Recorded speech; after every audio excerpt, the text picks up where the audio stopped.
ti, o moj Gospod, hvala ti, o moj Gospod, hvala ti, o moj Gospod, hvala ti, o moj Gospod, da nam sonce vsak dan sije in ogriva nam življenje, razsvetljuje pot vseh tistih, ki te iščejo, Gospod. Dragi prijatelji v tujini in domovini, res dobrodošli v naši domači oddaji Pot poti. Danes bomo spoznali slovensko župnijo v Nemčiji, v Berlinu. Toplo pozdravljam njihovega župnika Dorja, dobrodošli in lepo pozdravljeni. Prosim vas, gospod župnik, če se nam na kratko predstavite našim gledalcem, kje ste preživeli otroška leta, opišete kratko župnijo Vransko, kdaj ste postali duhovni kaplan, pa vam kar predajam besedo, prosim.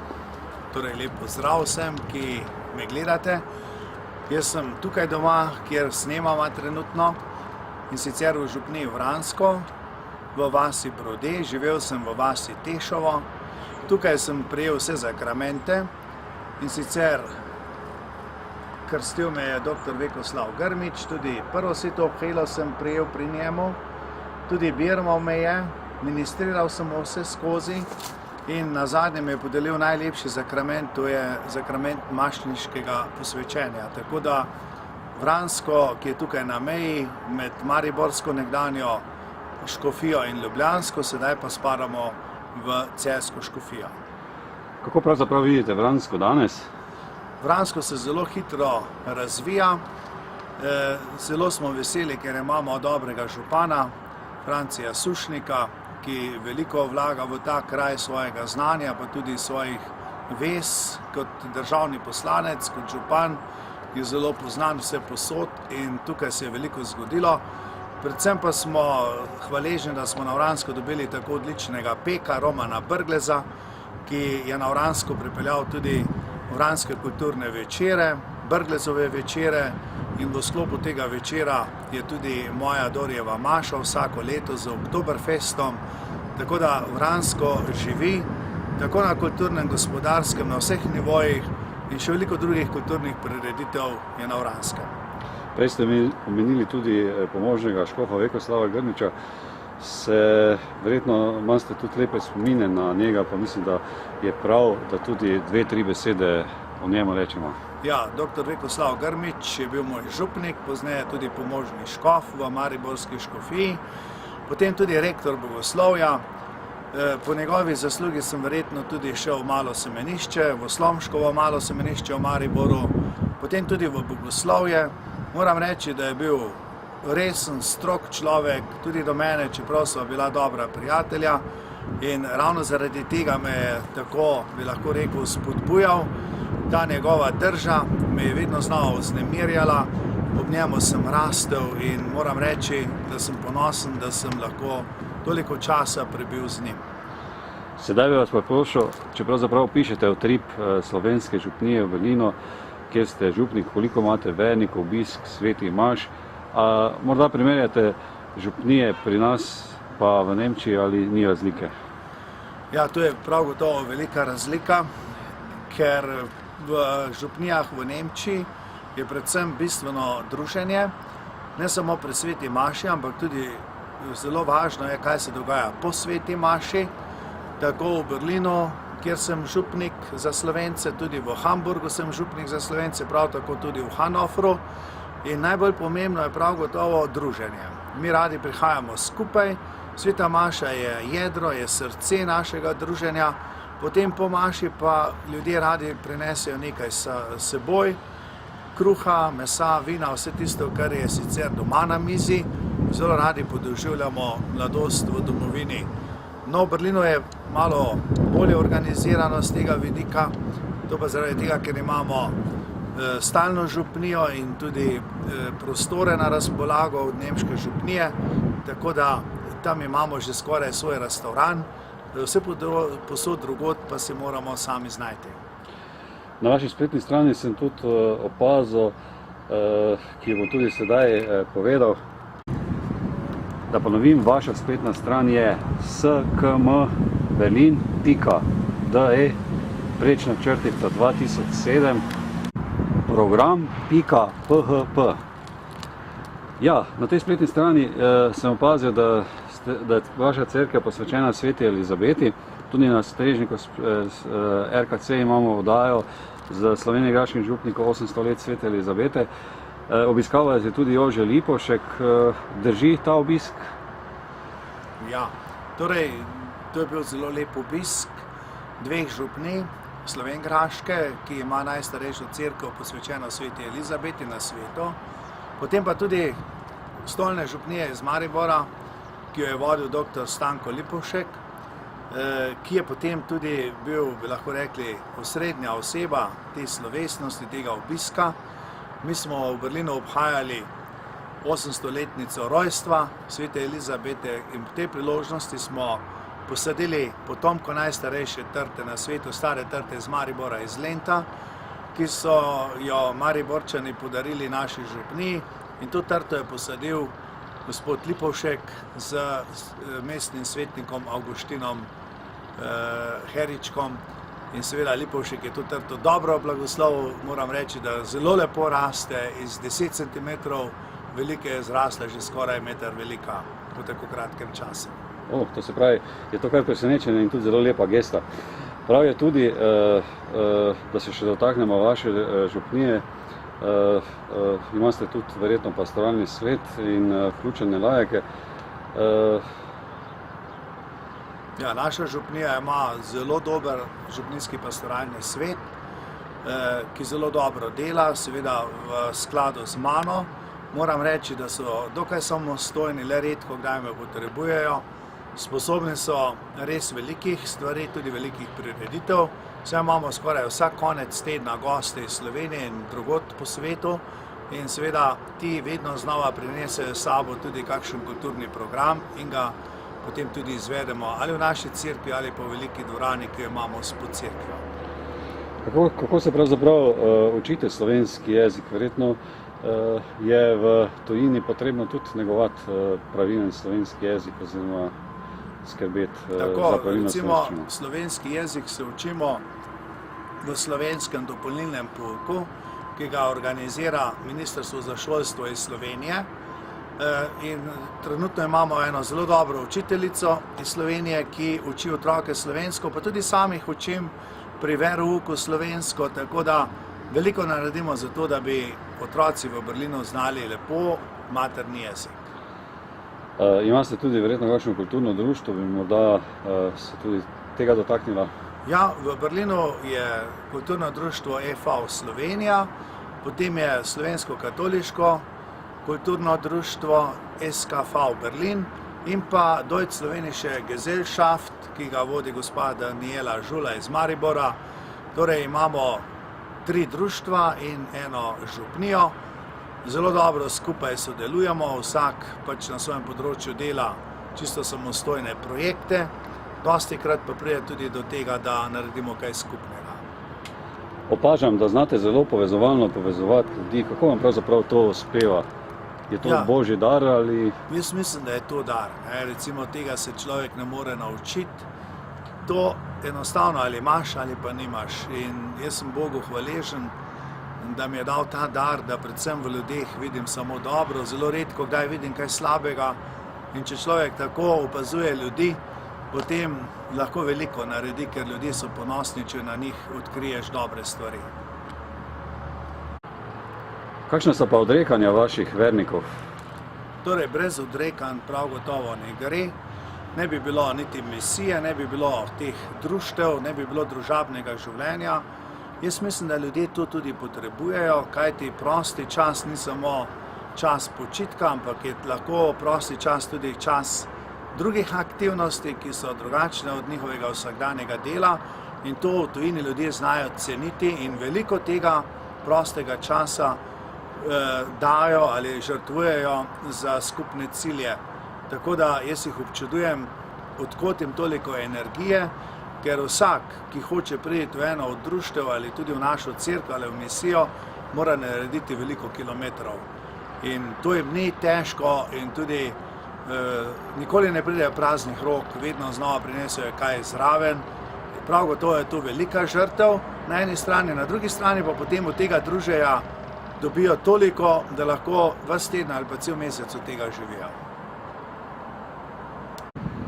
Jaz sem zelo vesel, da ste se oglasili na moj intervju oziroma pogovor za našo televizijo oziroma tudi za tale krščanski strežnik, naš RKC. Na kraju bi vas prosil za zaključno misel za vse naše gledalce in tudi tiste, kateri nas sedaj gledajo preko svetovnega spleta v izven lepe naše domovine Slovenije. Torej, jaz lepo pozdravljam to delo, ki ga dela gospod Albin Škrabel. Jaz se veselim, da nas gledate, da nas opazujete, da vidite, kaj se tudi v naših sredinah dogaja. Prav lepo vas vabim, vse pridite nas obiskati v Berlin. Ne boste videli samo lepo mesto, ampak boste videli tudi nas Slovence, kaj delamo v tem velikem mestu. Imamo tudi slovenski dom, to je 2 zvezdic in tukaj boste lahko poceni prenočevali, tudi dober zajtrk imajo in seveda tudi odlično vodstvo po Berlinu. Torej za vse, če boste prišli v Berlin, v slovenski dom je poskrbljeno. Ta slovenski dom je na dvorišču Cerkve Svete Elizabete, tako da delamo z roko v roki. Vodita ga pa 2 mlada, ki sta se rodila v Berlinu in sta Slovenca in sta tudi veliko prihrankov svojih staršev in svojega dela vložila v ta projekt in zato bomo zelo veseli, če nas pridete pogledati v Berlin. Hvala za sodelovanje, župnik Dori, in želim vam in vašim vernikom blagoslovljeno življenjsko pot. Vedite, da vas ima domovina rada in vabljeni vsi na krščanski spletni strežnik RKC. Lepo vas pozdravljam, spoštovane gledalke, do naslednje oddaje Pot poti, kjer bomo spoznali mladino na Oratoriju 2007. Morate biti z nami. Velja. Nasvidenje vsem in lepo pozdravljeni. Nasvidenje.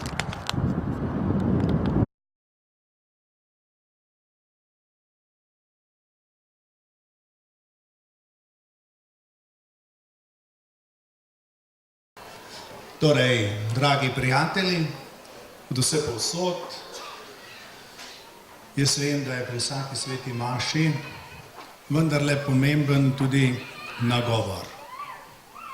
Rad bi vam danes v parih mislih razgrnil predvsem vsebino letošnjega leta, tako kot ga čutimo doma, kot ga čutimo v tujini, je pa še posebej zaznamovano z velikimi osebnostmi in tudi velikimi vsebinami. Današnji dan je prav gotovo zelo pomembno, da v ospredje postavimo že to, kar smo slišali v Božji besedi. Poglejte, danes je bilo govora o nečimrnosti, napuhu, lahko bi rekli v sodobnem jeziku, v prestižu, nasilju, moči. V ozadje pa stopa tisto, kar drži človeka dejansko po kotci in mu daje zdravo življenje, to pa je naša hrana. To je vsedanji kruh, to je čista in pitna voda. To, čemu smo se včasih posmehovali in se prevečkrat videli v kantah za smeti, se danes, hvala Bogu, znova spoštuje in postavlja v ospredje. To je dober kruh in to je čista pitna voda. To je sestavina vsakdanjega življenja. In če smo danes dobro prisluhnili v drugem berilu, kako je apostol Pavel Kološanom opozarjal, potem lahko rečemo, da se moramo tudi mi predvsem zavedati, kdo nam daje življenje in v kom živimo. Za apostola Pavla je bil to jasen odgovor Jezus Kristus. In tudi za nas, kristjane, je Kristus vsebina življenja. Ker on je tisti, ki človeka odrešuje, ki človeka osvobaja in mu s tem vrača tisto prvino, kakršen je prišel na ta svet. Poglejte, vsak izmed nas se je rodil čisti original. In potem vidimo, kaj se iz tega originala zgodi. Zato je danes prav, da se tega zavemo. Da res storimo vse, da bi vsakemu človeku ohranili tisto, kar je. Zaradi česar je prišel na svet in kar je smisel njegovega življenja. To je predvsem hotel povedati danes apostol Pavel in tudi, mislim, ta pridigar v Stari zavezi.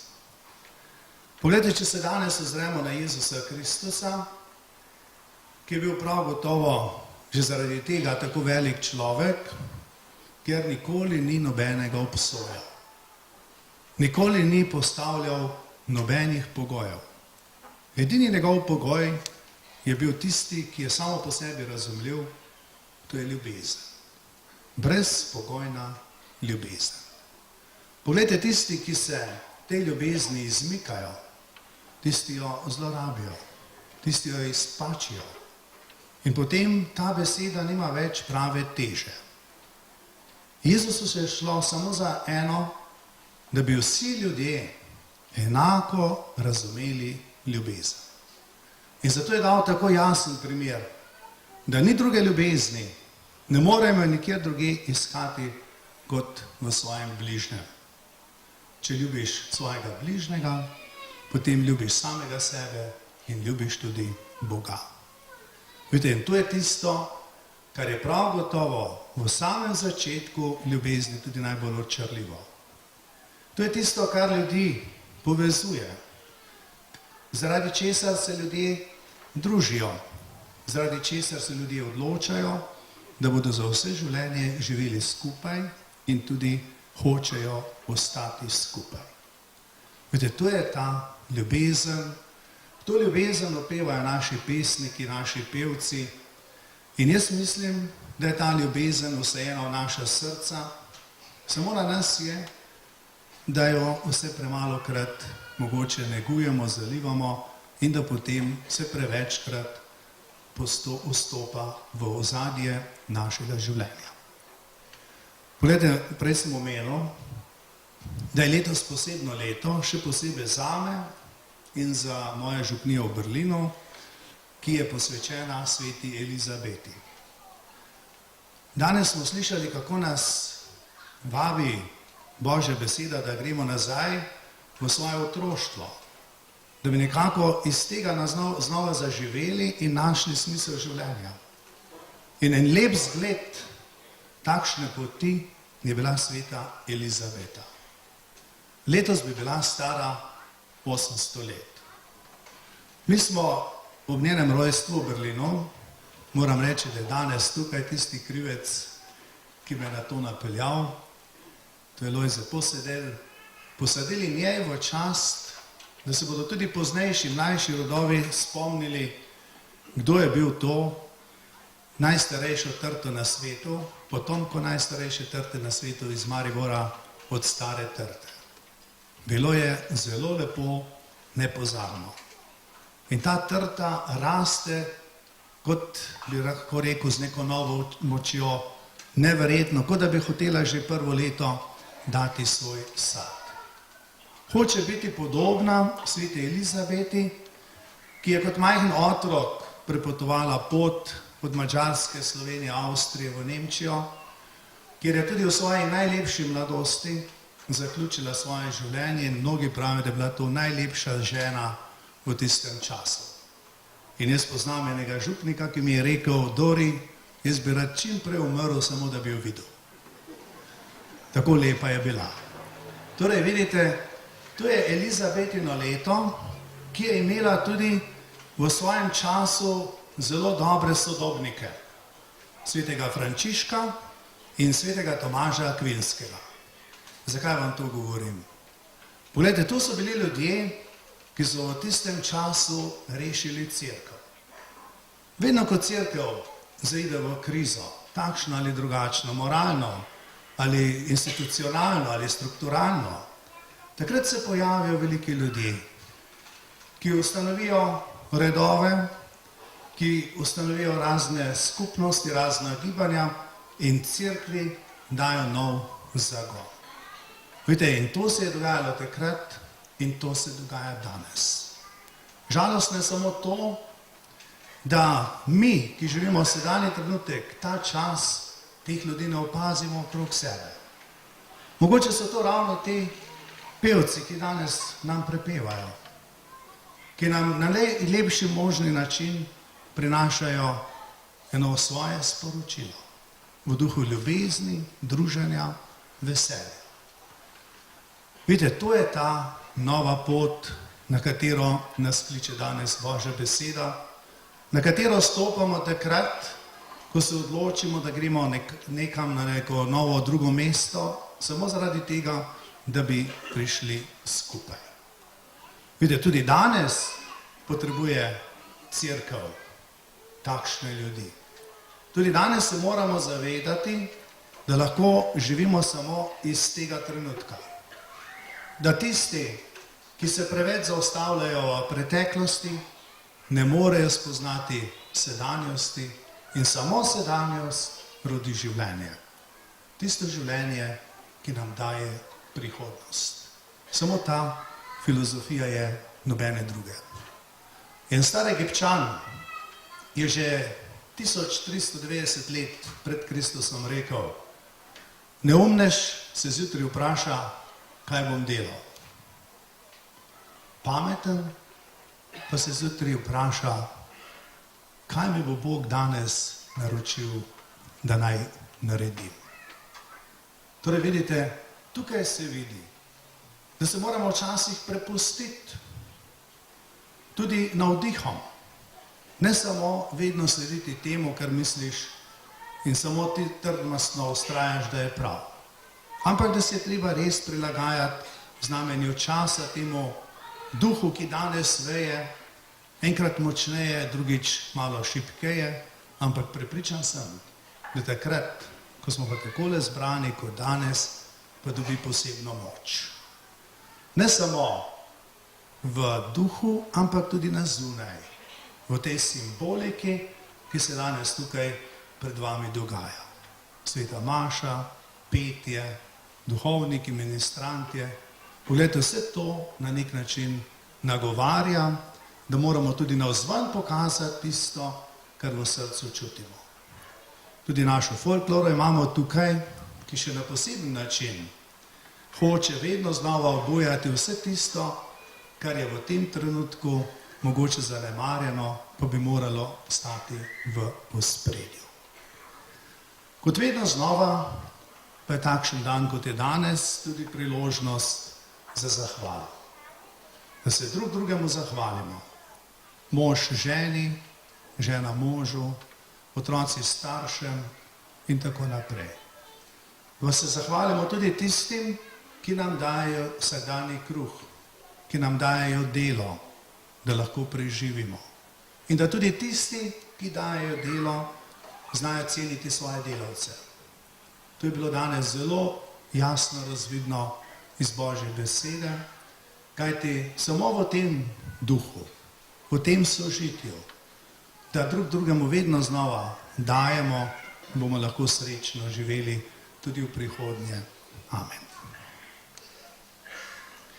Verujem enega Boga, Očeta vsemoročnega, stvarnika nebes in zemlje, vseh vidnih in nevidnih stvari, in enega Gospoda Jezusa Kristusa, edinorojenega Sina Božjega, ki je z očeta rojen pred vsemi veki, in bo kot Boga, ključ od luči, pravi Bog od pravega Boga, rojen neustvarjen, enega bistva z očetom, in je po njemu vse ustvarjeno, ki je zaradi nas ljudi in zaradi našega zveličanja prišel iz nebes in se utelesil po svetem duhu iz Marije Device in postal človek.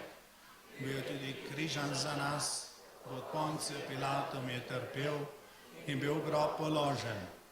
In tretji dan je od mrtvih vstal, po pričevanju pisma, in je šel v nebesa, sedi na desnici očetovi, in bo spet prišel v slavi svoji žive in mrtve, in njegovemu kraljestvu ne bo konca.